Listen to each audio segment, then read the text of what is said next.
Montana, a rough draft of the first draft of history.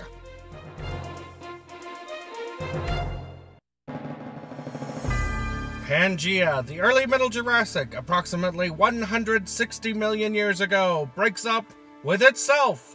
In what has to be the most earth-shattering news of the ages, North America has decided it's done with Europe and they need some distance between each other.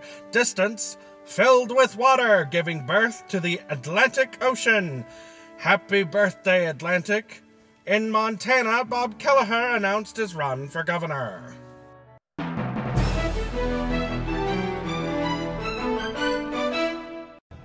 "65 million years ago, several of Montana's greatest residents have passed away. While theories abound, there are no witnesses to the events.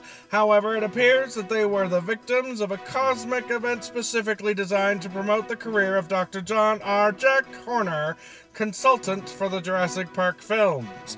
Several of the dinosaurs' descendants are doing well. Others, not so much."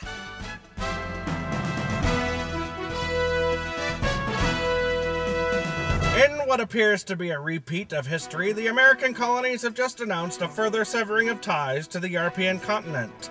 A ragtag group of left-wing radicals, rallying to the cries of freedom and clinging bitterly to their guns and money, threw boxes of tea into the river and declared independence from the King of England. A Cambridge police officer responded to a possible break-in and was invited to join the president for a beer. The year 1804, William Clark and Meriwether Lewis set out on an expedition to explore the Louisiana Purchase. Upon entering the Montana Territory, they managed to locate the gates of the mountains still in working order. Bob Kelleher immediately announced he would run again. And now a look at the weather. Well, things are heating up here in Little Bighorn. As you can see, we have a high-pressure system building up here over the two ridges, and a low-pressure system moving in here. It looks like this low-pressure system is going to continue up against the ridges, and the high-pressure systems are just going to roll down the hills and wipe it out. It's going to be a couple of hours of really intense activity, but it should calm down before the day is out. But considering the power of those high-pressure systems, I really hope no one is trying to make a stand. Back to the news.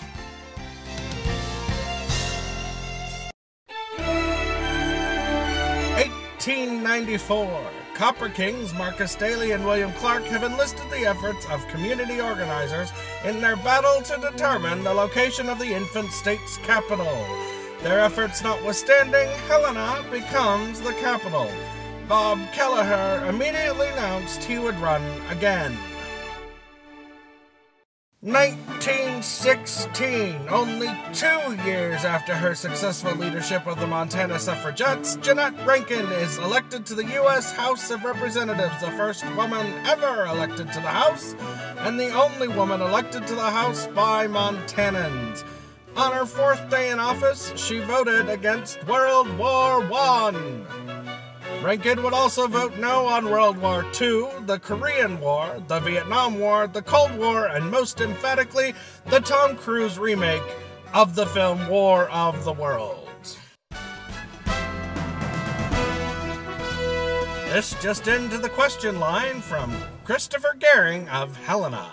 He asks, I was wondering, when did Big Dorothy's go tits up? The year was 1973.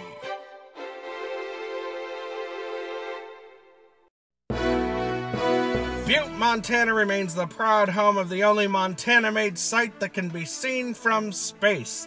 The Berkeley Pit has been a blemish on the landscape for decades. No one in Anaconda seems to mind. In 1980, Mount St. Helens erupted in spectacular fashion and covered the Northwest, including all of Montana, in fine white ash. Decades later, people who collected a memento realized they couldn't tell their ash from their stash. And this just in, Washington has announced $4.1 billion in funding to finally restore the Gates of the Mountains. Including this restoration and the stimulus package puts Montana's fish, wildlife, and parks at the cutting edge of technology. The new gates will be controlled in the most modern fashion around. There's an app for that. And that's the way it is. Montana history at the speed of news!